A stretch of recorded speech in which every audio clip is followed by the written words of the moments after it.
and Chev. What is your blue sky? Two guys, one pod. FF. Uh, to the number. Word two. So cryptic. Well, there it is. Welcome to Player Profiler today with Biggs and Chev. It is Friday. It is November 15th. It is my girlfriend's birthday. Happy birthday. So I've been out and about. Couples mani petty. Boom. Whoa. UC Davis colors for tomorrow. Blue and gold. Let's go. Whoa. And when you're sitting there in the massage chair and it's like digging into your lower back and vibrating you, and somebody is massaging and like pumicing your feet, you're just like, why have I spent the last 30 years never having done this before? Yeah, it's an outstanding sensation. It's incredible. So I'm going to Do it go again. back. Yeah. Plus, they had this huge screen TV that was showing Vietnamese street food, like one dish after another, right before lunch. You Took big her, foodie? yes, and took her to dim sum because she her adolescence was spent in China, and so all the dim sum, the little authentic dishes and everything, she loves it.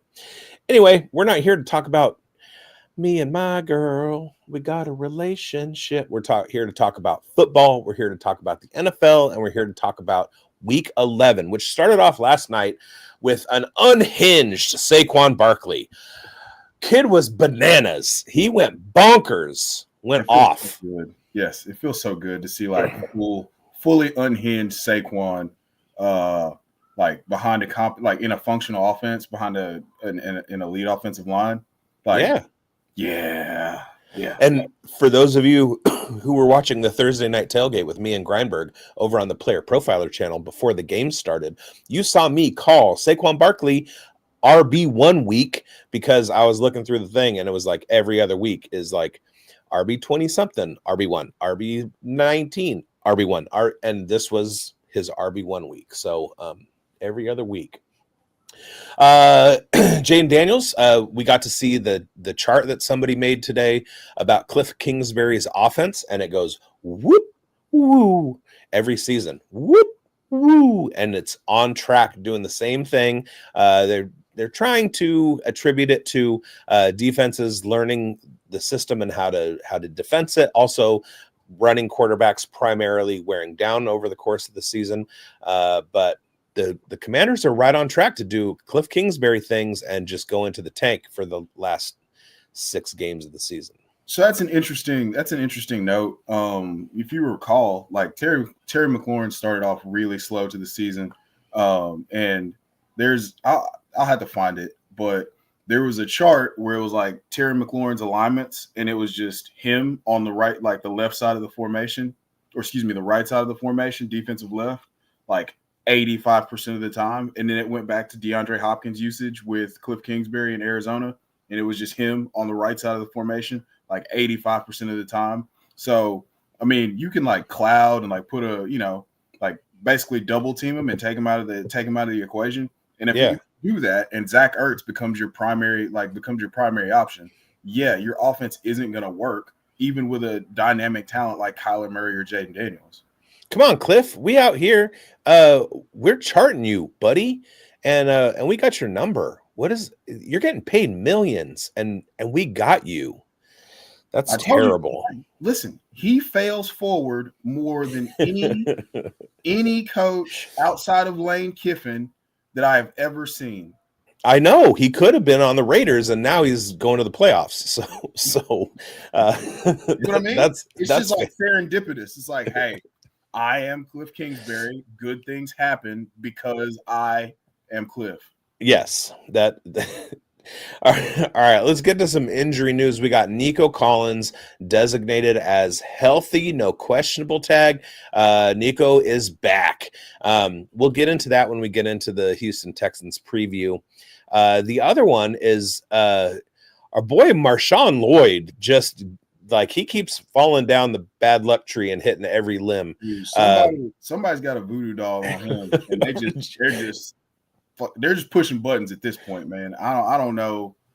Like, it was like, oh, we're gonna designate you to return from IR. Here's a hamstring injury. Oh, you're gonna wake up with appendicitis. Right. Yep.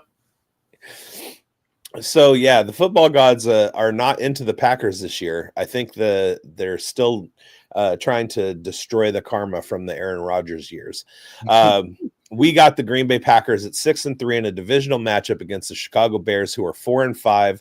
We talked a lot about Caleb across our shows last night. We can talk about him a little bit more here.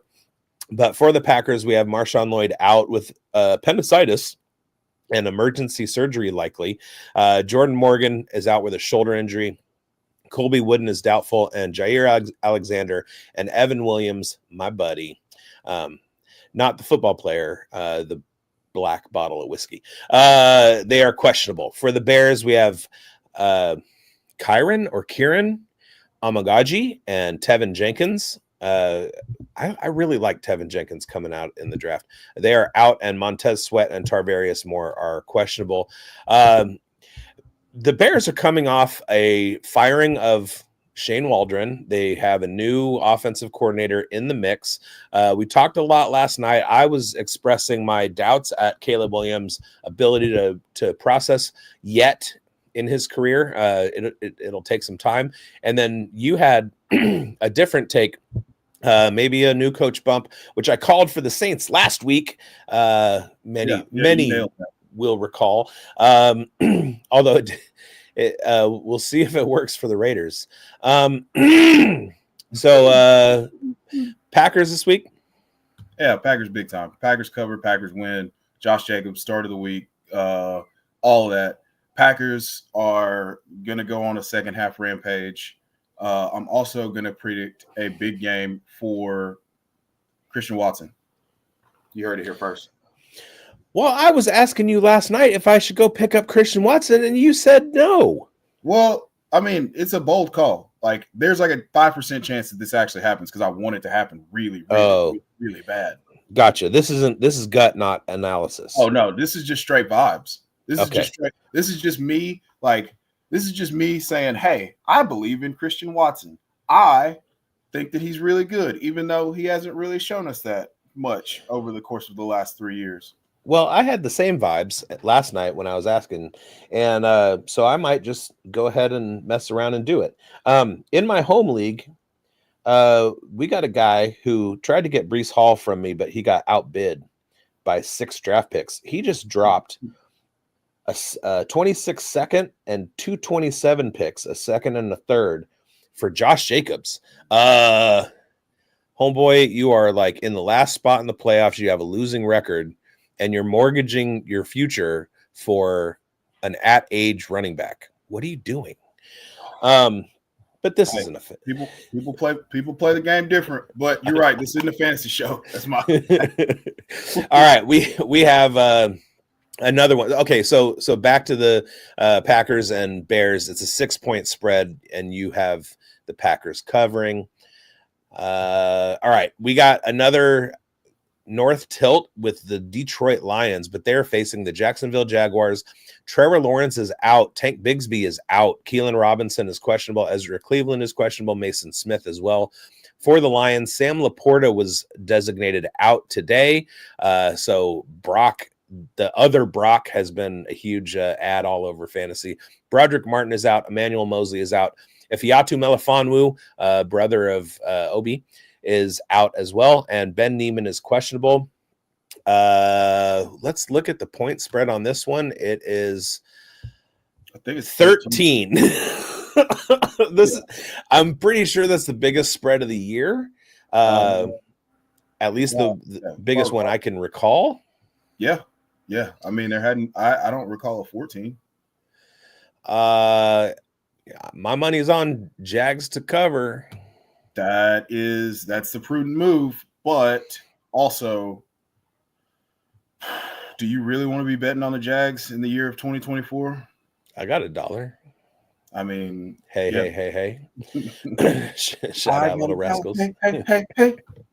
I got 2 pickles today. Hey, Hey, we're the He-Man Doug Peterson haters club. Absolutely. Yeah, Lions roll. That's an easy one. All right, and then my boys, the other two, other 2-17, the Las Vegas Raiders at Miami Dolphins, who are 3-6. Dolphins take this one. Out for the Raiders: Harrison Bryant, Cody Whitehair, Andre James, Nate Hobbs. Nate Hobbs is a big one because he's a very, very good nickel cornerback, and that's not going to be good for middle of the field targets to Jonnu, Waddle, Tyreek running slants. And then questionable is Michael Mayer, who is back, y'all. Hopefully, any word on what was going on? Did they do a good job keeping that under wraps while he was out? They did a fantastic job keeping it under wraps, and it's been non-injury related the whole time, which speaks to mental health and mental health or family emergency. And my brain keeps wanting to make my mouth say, I hope blank. And there's no good way around that, because it's either I hope their family members are okay, or I hope his medication is stabilized. So but I'm just glad he's back and he's ready to roll. And good timing with Harrison Bryant being out, unless that's just a roster thing. Because Michael Mayer is, he was the number 2 tight end in college football behind Brock Bowers for a couple of years, and he's uber talented. So to begin the season, we had Brett Coleman over at Bootleg Football. He and EJ were basically saying, look, Michael Mayer as a second tight end could do some things in this offense and in fantasy. And unfortunately, he's missed the first 8 games, but he's back. And I still think Miami's too much, but don't count on the passing game. It's going to be the running game is what's going to win it for Miami.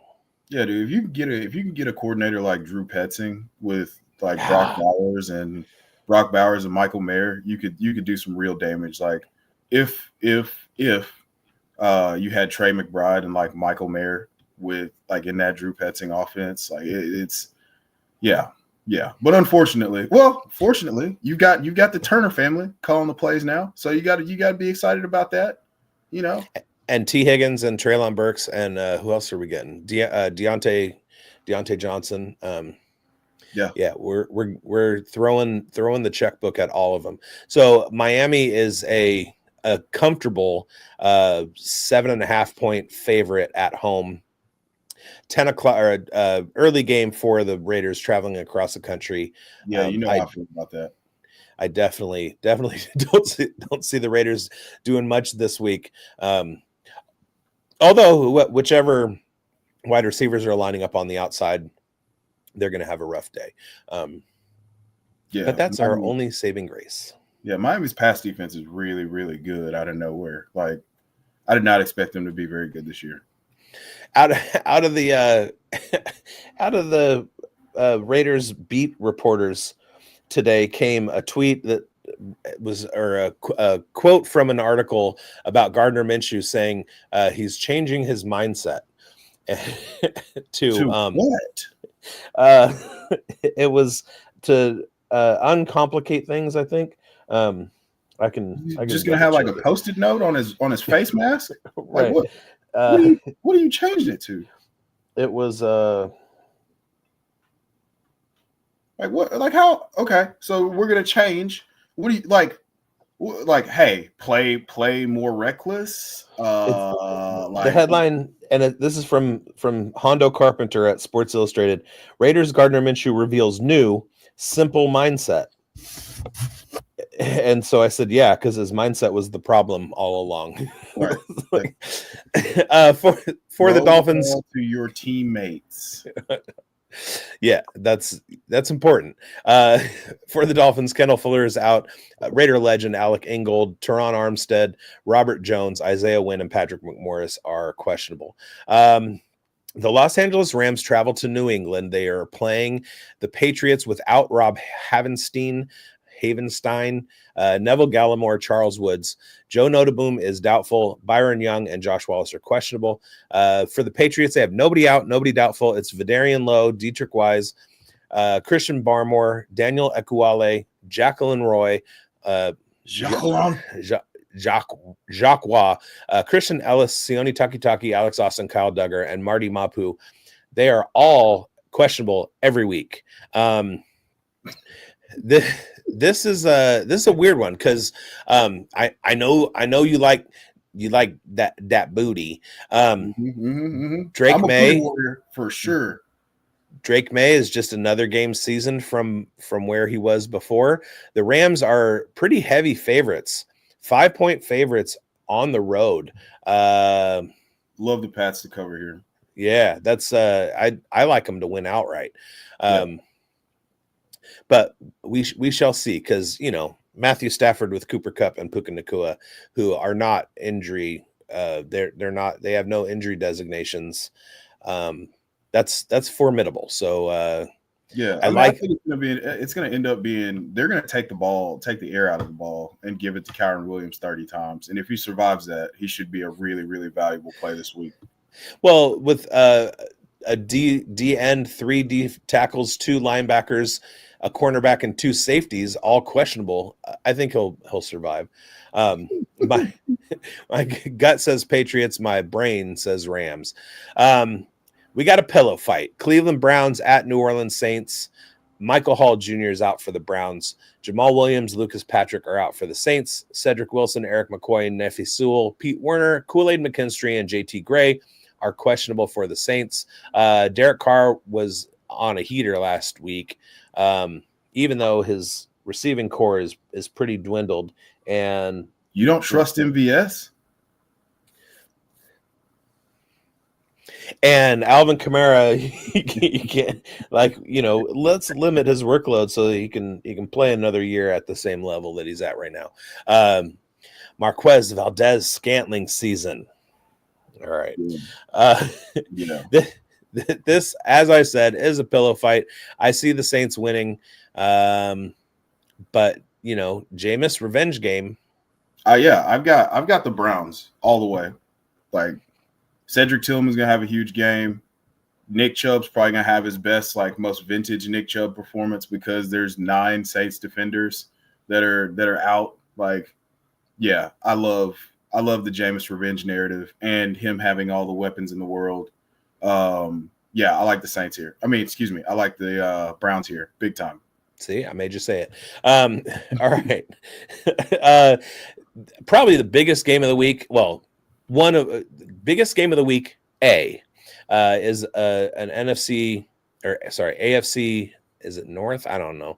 Is it Baltimore and Pittsburgh? Yes, Baltimore Ravens at 7-3, traveling all the way from Maryland to Pittsburgh, Pennsylvania, to face the Steelers. For the Ravens, here we go.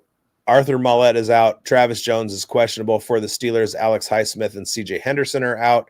C.J. Henderson, wow, that's such high hopes for him. What could have been? Yeah. What could have been? Michael Pruitt is doubtful. He's not your Cole. He's my Cole. And Jalen Warren and Corey Trice are questionable. The way that the Ravens have been playing, you got to lean Ravens. But also, this is the one team that has the voodoo on Lamar. Yeah. So you got Lamar with voodoo on everybody else, and then you got Tomlin, who has super powerful voodoo in the other direction. It's forced him into 4 touchdowns, 7 interceptions, 2 lost fumbles, and he's 1-3 in his last 4 games against the Steelers. So, but also counterpoint, Derrick Henry. Yeah. Counterpoint, Russ with Mike and George. Say it. Yes. Yes.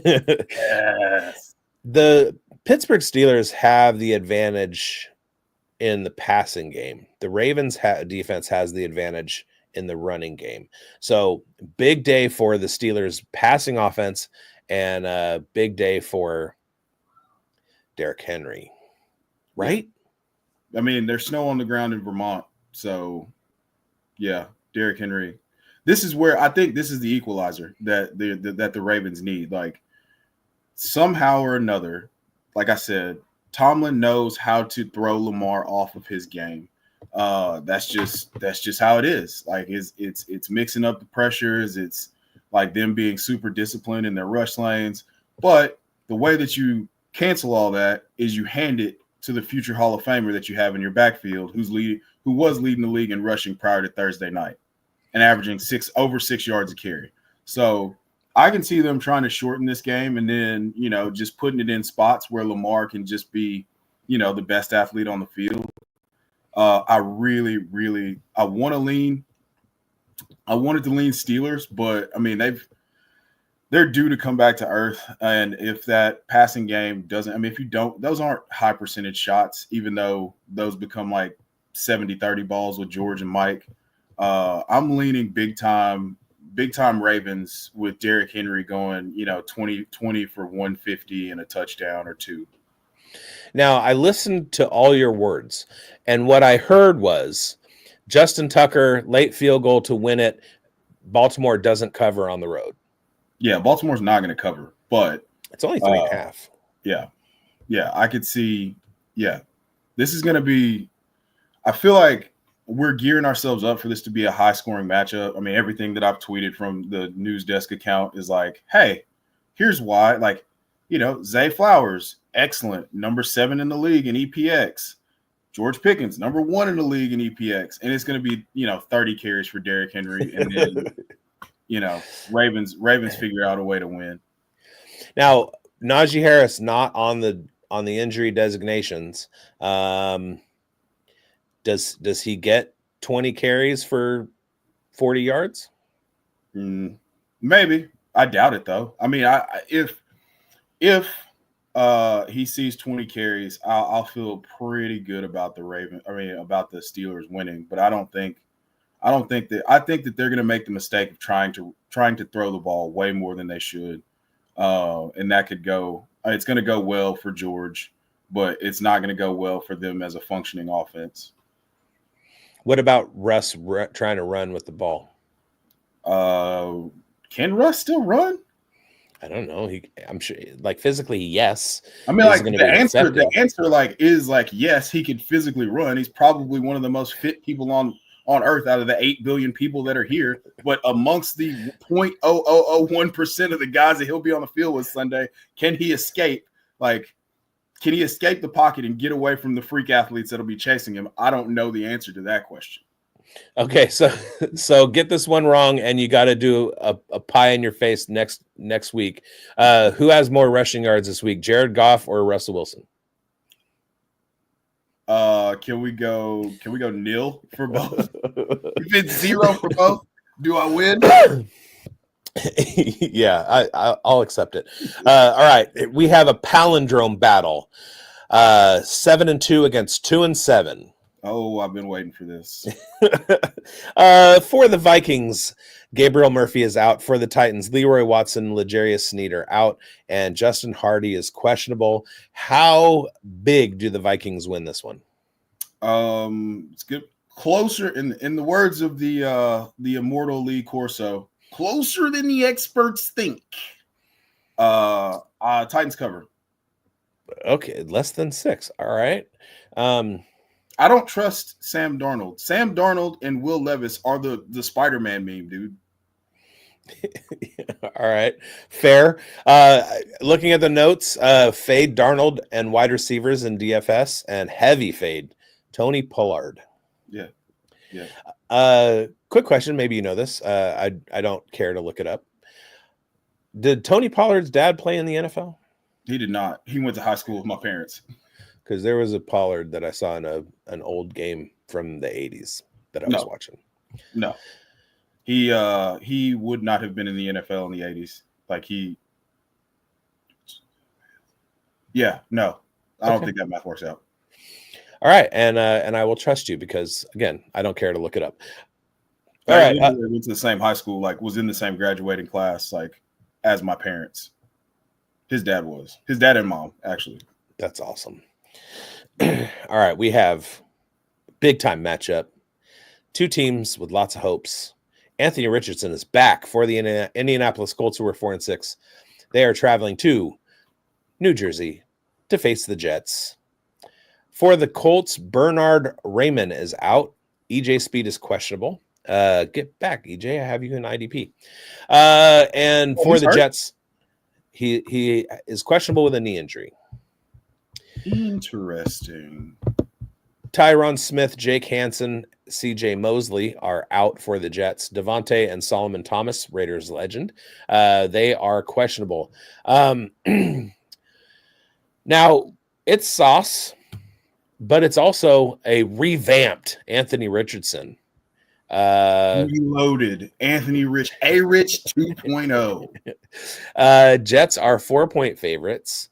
The Jets passing defense is pretty darn good. Indicators are to fade Josh Downs, and Indy's defense is really bad. You don't fade Josh Downs. You don't fade the best receiver on that team. No, nobody said anything about Alec Pierce. So Jets take this one. Yeah. Jets win. Jets win in the under. And they will both be at 4-7. Wow. Yeah. All right. Atlanta, Denver Broncos, 2 teams with playoff hopes. For the Falcons, Charlie Warner, Taquan Graham, James Smith-Williams, Troy Anderson, and J.D. Bertrand, Antonio Hamilton, and Mike Hughes are all out. For the Broncos, Josh Reynolds, Drew Sanders, Delarin Turner-Yell are all out, and Brandon Jones is questionable. I know that you hate Kirk Cousins in this one. We could see both teams at 6-5 at the end of this if the Broncos take it. What's your take? I like the Broncos big time. Broncos in the over. You like Broncos in the over. And Vegas agrees with you. So, well, at least as far as the Broncos call, not the over call. They're just trying to get your money. Yeah, I just don't like. I don't trust this fight. I don't trust the Broncos team. I mean, the Falcons. Excuse me. I don't trust them at all. Like, they're not playing good. I don't feel like they're playing very good ball. Yeah. Give me the Broncos in this one, big time. Okay, and then we have another palindrome game, 4-5 against 5-4. Seattle Seahawks traveling down here to my neck of the woods to face the San Francisco 49ers of Santa Clara. Noah Fant, Brady Russell, and Connor Williams are out for the Seahawks. Kevin Givens, Charvarius Ward, and Mitch Wishnowsky. God, a kicker injury. That sucks. They are out for the 49ers. Darrell Luter Jr. is doubtful. George Kittle, questionable. Trent Williams, Aaron Banks, John Feliciano, Raiders legend, and Nick Bosa and Yetur Gross-Matos are all questionable. This is going to be a battle. Everybody's going to take the 49ers. Don't do it, Biggs. I'm not. I was just going to say I'm not going to take Seattle. But they do have something to play for, and it is a divisional matchup. The 49ers defense is superior. DK Metcalf is back. He's back, baby. So the question is not necessarily whether the 49ers are going to win. It's do they cover, and it's a 6.5 point lead or 6.5 point spread. Do they win by a touchdown? Yes. You do think that. Okay. I don't want to. 6 is a lot of points to lay, man. But right. It's not just 6, it's 6.5. Yeah. It's got to be a touchdown. Yes. There can't be a Jake Moody extra point miss, although he doesn't really miss extra points. He just misses field goals.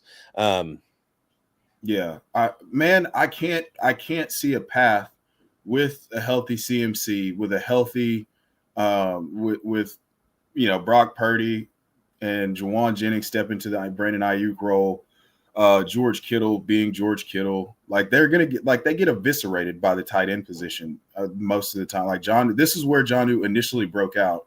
So the Seahawks are bad against the tight end. The 49ers have the best tight end in the league. They have Christian McCaffrey back. They've kind of figured out the rhythm in the passing game between, replacing Brandon Ayuk with Juwan Jennings. I can't really see a path for the Seahawks to win. unless Brock Purdy turns the ball over. But Seattle's not good at forcing pressure or turnovers. Yeah, I get it, and I have no qualms with I'm with you. Look, yeah. like what we're mind meld right now. Like everything we're saying is like, hey, 49ers by 1 million, but why doesn't it feel that way? Right. I think it's because it's a divisional matchup and screwy things happen. I mean, we're both old enough to remember the Legion of Boom versus like the hard dog led 49ers, and it was just like just clash, war. Like they hate each other so much. Yeah. I grew up hating the Seahawks, but they switched divisions, so now I love them to troll all my 49ers friends.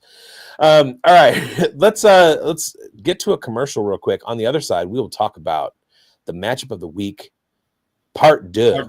Oh, the NFL season is underway, and if you drafted on Fast Draft this summer, the Origins All-Rookie game, the Flex 4 game, check the live scoring, see where you are in the standings. You might be in line for a big payday. And no matter where you are in the world, you should have the Fast Draft app because there's a custom Dynasty mock tool that's free to everybody with super sharp ADPs, and we're rolling out DFS tournaments throughout the year, and the 2025 tournaments will go live before any of us realize, oh my God, the 2025 season is upon us. Download Fast Draft, register, and you will be alerted as soon as these new contests are unleashed. Check it out on fastdraft.app.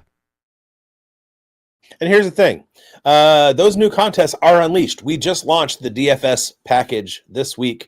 And let me tell you, as a Fast Draft early adopter and beta tester, I love this game. It is...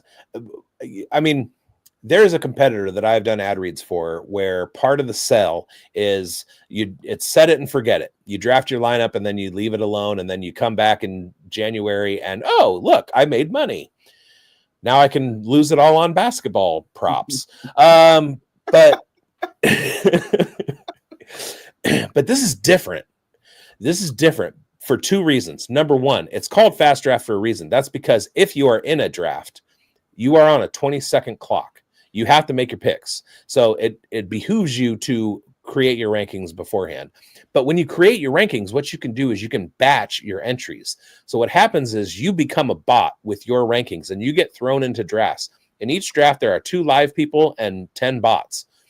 But those bots aren't like sleeper ADP. Those bots are individuals who have come in and they have paid their money. They're incentivized. They rank their players the way that they want to see their team get drafted. It's very nice to, just like you said, to go in and like look and, oh, hey, I'm in the money in this thing that I did in September. Now the DFS is launched. You pick 6 players. You can do at $100, you can play 5 DFS games.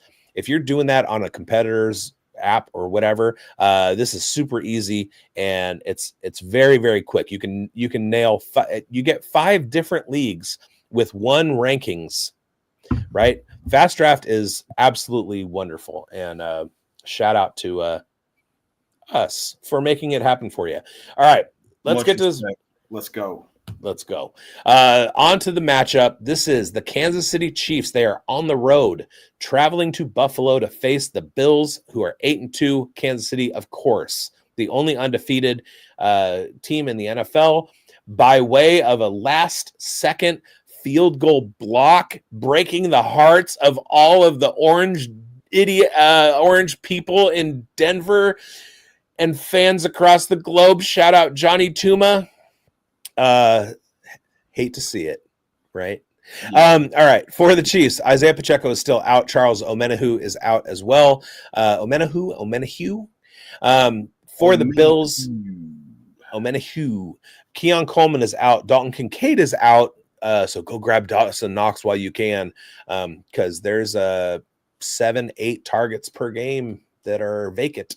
Matt Milano, he's a guy. Here's a guy that I root my butt off for Matt Milano. I love watching him play, and he has had Marshawn Lloyd level of bad luck with injuries throughout his career. And so get back soon, Matt Milano, with your triceps injury. Yeah, they're practicing now. And I have a theory that if you're suffering a triceps injury, You're probably taking something you're not supposed to take. You For want to talk about Bruno? it's kind of like ripping your muscle off the bone, Yeah. or tendon off the bone. Same kind of deal. I'm looking at you, Amon Ra. All right, Amari Cooper is questionable with a wrist injury. Spencer Brown is questionable with an ankle injury. This one is pretty tough to handicap. We've got the Buffalo Bills favored at home by 2.5 points. Bills by 1 million. Bills by 1 million. Okay. There's a Taylor Swift concert the night before. The boys are going to come in from the KC boys are going to come in hungover. All of them? All of them. All of them. Yeah. All right. Bus. They're going to go. Yeah. Give me Bills to win and cover. Now, I don't know if you know this, but I got a co-host named Chev, and he's got a theory that at some point an undefeated team has to lose.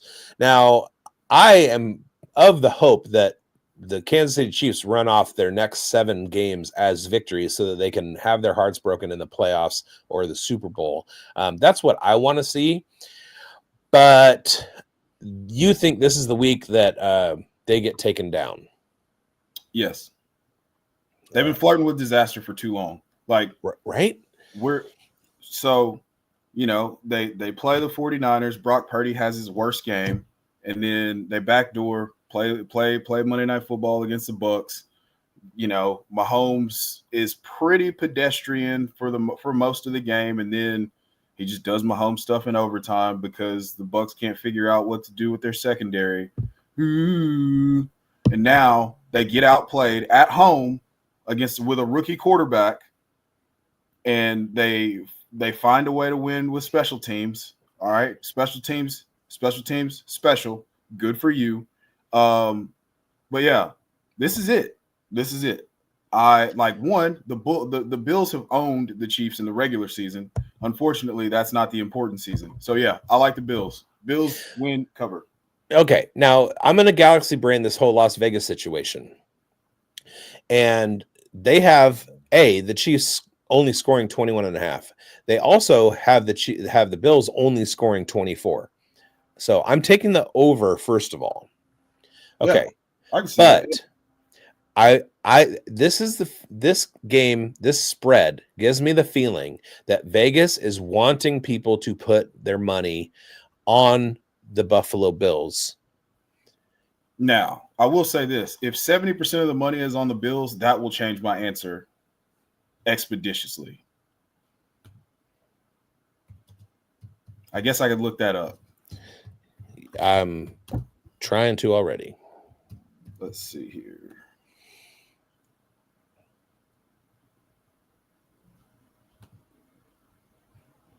Let's see. Hey, so yeah, we're on camera looking stuff up. I would dead air. It's what the viewer wants. I would like nothing more than the Bills to win this game and somehow figure out, we figured them out and, to beat them in the playoffs also. But no, I want to save that stone for Lamar. Like, I want Lamar to get over the hump. I want Lamar and Derrick Henry to win a Super Bowl. It'll be like the Titans won a Super Bowl because Derrick Henry wins. These are all just my pontifications and theories about things that, probably won't happen because the Chiefs are going to three-peat and Mahomes will then be considered the greatest quarterback of all time. And that's the reality that I have to live in. But on another alternate earth, maybe the Ravens win a Super Bowl. Man, we can only hope. All right. For the Kansas City is 4-5 against the spread. They've been underdogs by 2 or more points once this year, and they covered. That's why I think Vegas is messing around with this one. They've gone over 4 times, so they're 4-5 with the over. And then the odds makers money line implies a 47.6% chance of a victory for the Chiefs. Buffalo is 6-4 against the spread. They're 4-2 ATS this season when playing as at least 2-point favorites. Buffalo games this year have hit the over on 6 of 10 set total points, or 6 of 10 set point totals.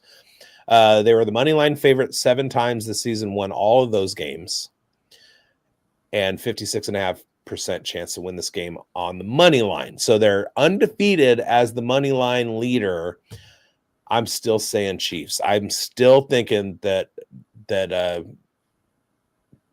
Las Vegas is still trying to get money on the Bills.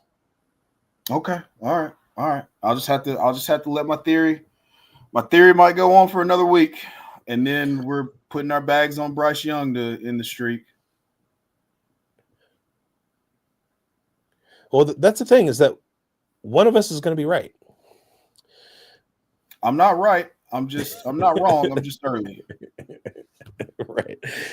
All right. And then finally, we do have Monday night, Houston and Dallas. Oh, yeah, Houston and Dallas. That's going to be an ugly win for the Texans. But we do have the night game, Cincinnati 4-6, traveling to Los Angeles 6-3 to face the San Diego Chargers of Los Angeles of Inglewood. Bengals, Charlie Jones is out. Joe Bachie, Joe, person. Linebacker Joe is out. Orlando Brown, Trey Hendrickson, and BJ Hill are questionable. Hendrickson is a personal, non-injury related, so maybe that's a pregnant wife or something. They hope he'll be back.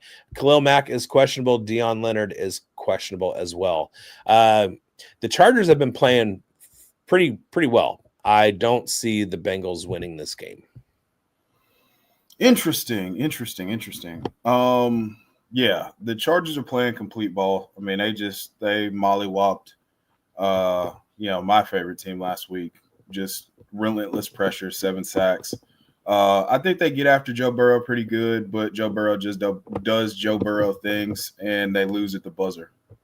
So 23 implied points for the Bengals, and the Chargers are a 1.5 point favorite. I think Cincinnati gets to 24 by way of 3 Jamar Chase touchdowns and no T touchdowns and 300 yards for Jamar. Future Raider T Higgins. All right, and then but it's Greg Roman, and he's going to grind it out. And I think you made a statement last week about somebody having the ball for 37 minutes because they were just like pounding the ball on the ground. I see the Chargers doing that, and I would likely lean under on this one. And I mean, just because that's the Chargers' MO, and they don't need to outscore anybody. They just need to outlast. And I think they cover. Yeah. I mean, I do like the Chargers in this one, but I lean towards the over just because we're gonna have Jamar and T back for the first time in like 3 or 4 weeks, and it just takes one big play to kind of open that thing up. And if Justin Herbert has to throw it more than 18 times, I like them to score as many points as they want, because the Bengals, unlike the Chargers, don't have a really good defense. So yeah, I lean towards the over just because I think they're going to have to open it up a little bit more than they did last week. That's fair. And I like the Chargers to compete in a shootout simply because of the emerging deep threats that Quentin Johnston and Joshua Palmer have they have been getting boundary balls to the tune of 4 each per game, and turn those into touchdowns, turn those into scores. We were talking last night on one of our shows. Quentin Johnston has like 5 fantasy points per target. Yeah, it's absurd. And Ladd over the middle is Justin Herbert's best friend, and we've been waiting to see it. So yeah, I'll switch to the over. All right, final piece, and you know what I'm gonna say, and it's not football related whatsoever. Who you got tonight? I got 15 minutes to get to work, stock the cooler, and settle in to make sure I don't miss Serrano. Yeah. So I'm kidding. I'm going Iron Mike, you know. I have to. So first of all, Jake Paul has not ever fought anybody who is a skilled boxer. Right. He's going to get hit once by a 60-year-old, give or take 3 years. He's Right. 57, or maybe he just turned 58. One of the two. But he's the same age as my stepdad. He would have been 57 if they had fought in June when they were supposed to. Yes. He had his birthday since then. Yes. Okay. I was watching some of his workout film, and he looked the same. And it was scary. Like watching that man move is like it strikes. It's through a TV. On top of the fact that the dude is 3,000 miles away from me, and it still strikes fear in my brain. Yep. All he's got to do is hit Logan once, and he's not going to want to get hit again because that speed/power is still there. There are certain things with certain people that you will always like. Dr. J's like almost 70 years old, can still dunk a basketball. Like obviously he can't do the stuff that he did. Like Vince Carter's like 50 and he can still do windmills. Like Mike Tyson, as long as he's on this side of the dirt, will be able to just knock MFs out. Like he's just got an unreal skill set and movement set that you just don't lose without like tragic injury. And so, him taking, him doing TRT and then just deciding to train. And then there's an interview that he did like 2 years ago on his podcast, Hot Boxing, with Sugar Ray Leonard, where he was just kind of like at a crossroads where he was like, man, he's like, there's a darkness inside of me and I don't want to unleash that because it's bad for everybody around me. Right. And like, he has embraced that darkness and like he's full on Iron Mike. Like he's taking this very seriously. And Paul has just been feeding it with his shit talk. Yeah. And it's like, hey man. Like he's like, yeah, dude, I'm not like it's the quintessential like YouTuber era versus like millennial, like Generation X, like F around and find out. Like, don't poke the bear. Yeah, like, hey, dude, record me. I'll get in the bear cage. And it's like, you realize once you're in there, nobody can save you. Right. Yeah, I mean, I like Mike.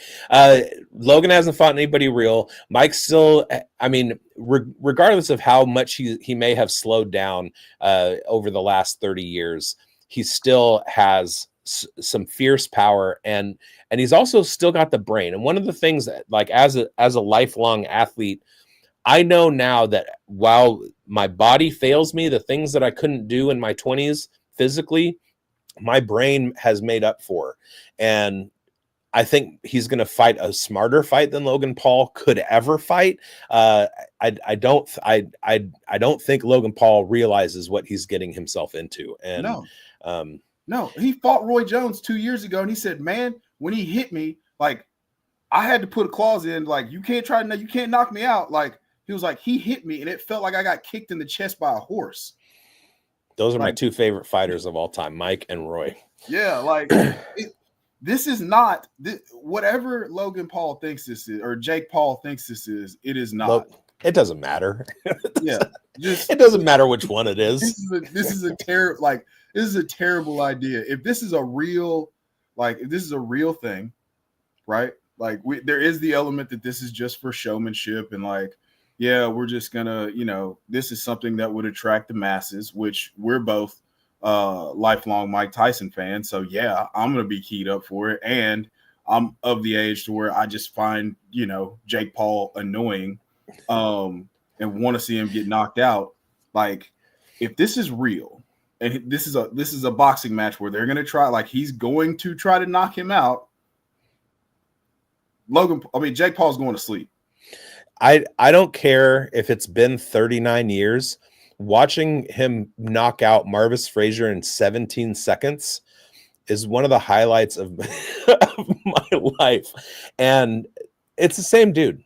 It's the same dude. You got some age on him, you got some years on him, but my gosh, that's like, I don't know what's gonna happen. We got a comment. Go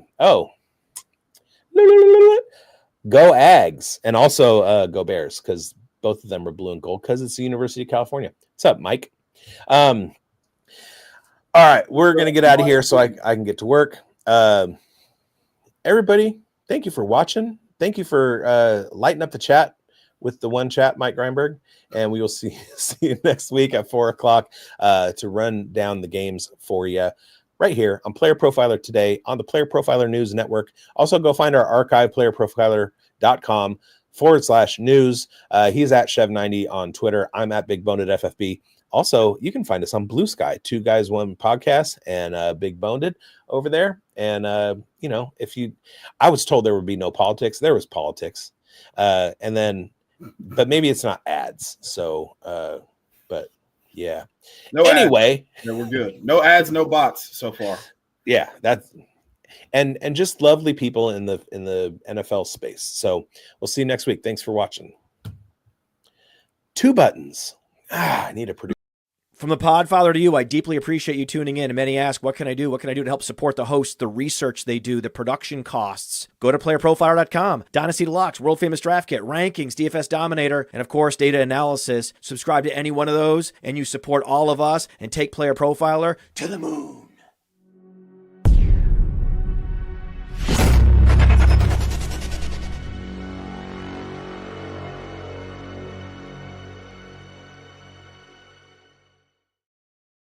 Fights before that.